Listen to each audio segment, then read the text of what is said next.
هل أتى على الإنسان حين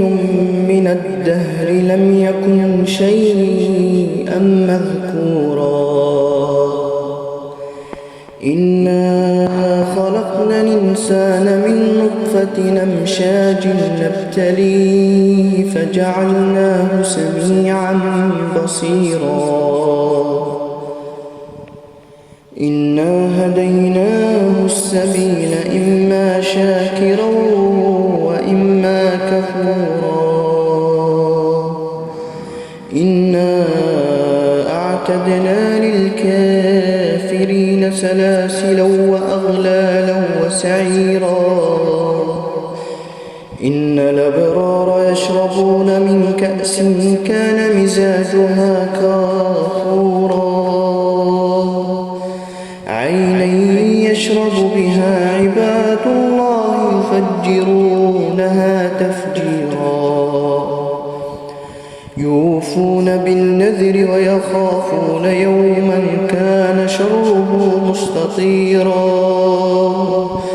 ويطعمون الطعام على حبه مسكينا ويتيما وأسيرا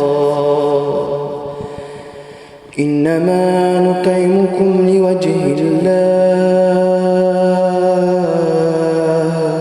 لا نريد منكم جزاء ولا شكورا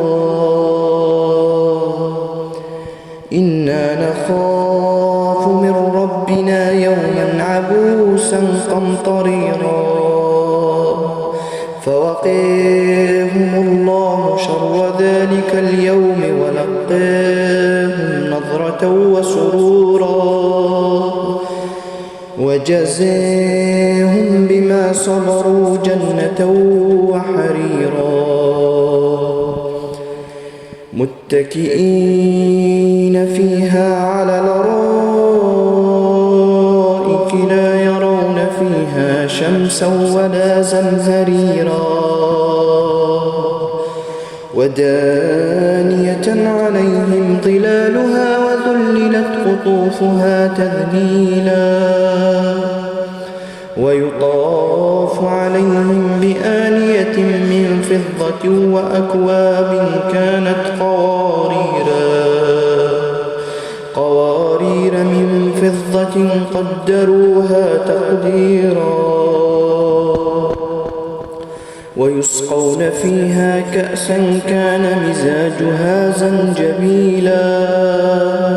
عينا فيها تسمى سلسبيلا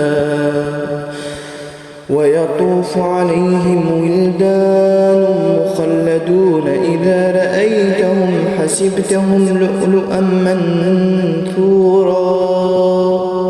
وإذا رأيت ثم رأيت نعيما وملكا كبيرا عاليهم ثياب سندس خضر واستبرق وحلوا أساور من فضة وسقاهم ربهم شرابا طهورا إن هذا كان لكم جزاء وكان سعيكم مشكورا إنا نحن نزلنا عليك القرآن تنزيلا فاصبر لحكم ربك ولا تطع منهم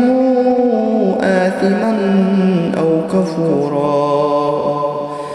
واذكر اسم ربك بكرة وأصيلا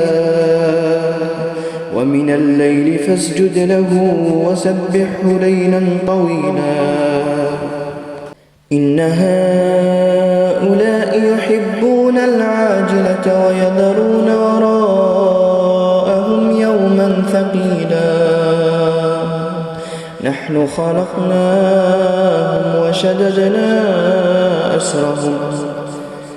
نحن خلقناهم وشددنا أسرهم وإذا شئنا بدلنا أمثالهم تبديلا إن هذه تذكرة فمن شاء اتخذ إلى ربه سبيلا وما تشاءون